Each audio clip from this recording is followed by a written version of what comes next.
মুসলমানেরা যতদিন না নিজেরা পরিবর্তন হবে ততদিন আল্লাহ তাদের ভাগ্য পরিবর্তন করবে না।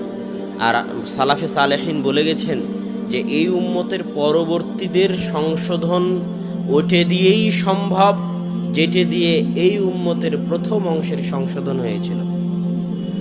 আজকে আমরা যে বিপদে আছি এই বিপদ থেকে উদ্ধার ওটে দিয়েই সম্ভব যেটে দিয়ে আবু বকর, ওমর, ওসমান, আলী তাদের হৃদয় তাদের জীবন পরিবর্তন করেছিলেন।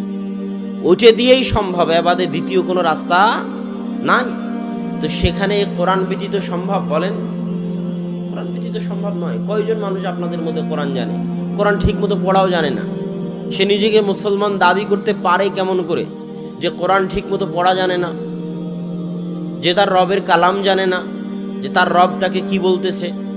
আল্লাহ তো এই কোরআন তার জন্য পাঠিয়েছে, তার উপর পাঠিয়েছে। মুহাম্মদ সাল্লাল্লাহু আলাইহি ওয়াসাল্লাম মাধ্যম মাত্র।